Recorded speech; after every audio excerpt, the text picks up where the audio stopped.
The first one is the law of use. The law of use. And it goes something like this. Whatever you don't use, you lose. If you tie your arm to your body, leave it there long enough, you'll never use it again. It's over. For the arm. Now, it may not be over, but it's over for the arm. The only way to keep the use of this arm is what? Keep using it. If you quit, you lose. Automatically. They don't bring it up for a vote. You lose automatically when you quit.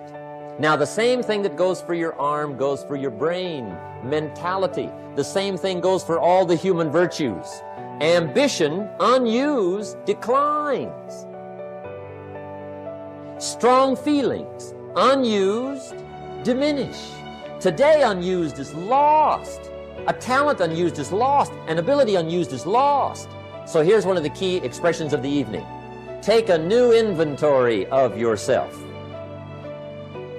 Starting tomorrow, new project. Take a new inventory. And make sure that all of your talent and ability and mentality and ingenuity and vitality and strong feelings, faith, courage, make sure that all you've got's being used. Otherwise, you lose. Now, one of the best illustrations of the law of use is a Bible story called the Parable of the Talents. The Talents story. Interesting story if you haven't read it in a while. Just review it. It's a good story. An ancient story. It says there was a master with 3 servants. He got them together one day, and he said to the 3, I've got these talents. And in those ancient days, a talent was a measure of gold. And he said to the 3 servants, take these talents and see what you can do with them while I'm gone. He said, I'm taking a journey and I'll be gone for a while. When I come back, we'll get together, go over the book, see how you did. He said, here's 5 of these talents for you. 5. Here's 2 of them for you. 2. And here's 1 for you. 1. The master said, take those talents, see what you can do with them. When I come back, we'll get together, we'll go over it all. The servant said, okay, master takes off. According to the ancient story, the master comes back from his trip. When he gets back, he gets the 3 servants together, and as he said he would, he asks, how did it go with those talents? You were 5. What happened? That servant said, well, I took the 5 talents you gave me, and I put them to work. A little shaky at first, but he said things finally got rolling. And he said, I poured it on. And he said, my talents grew to 7, 8, 9, 10. He said, I doubled my talents from 5 to 10. Books will show. Master said. One heck of a job. He said, I gave you 2 talents. What happened? That servant said, about the same thing happened to me.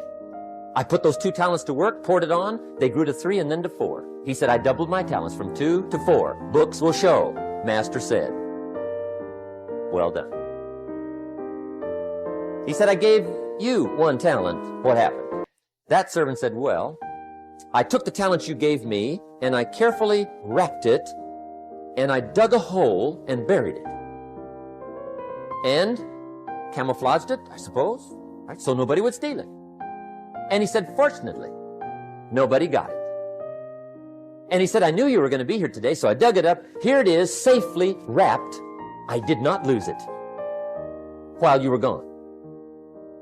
According to the ancient story, the master said, take that talent away from him and give it to the man that's got 10.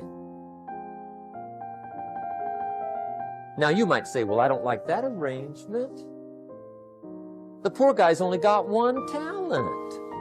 He's already got 10. It ought to be more even. Remember, I didn't ask you to like it. But this one I would ask you to learn, because it simply means whatever you do not employ, you forfeit. It's a law.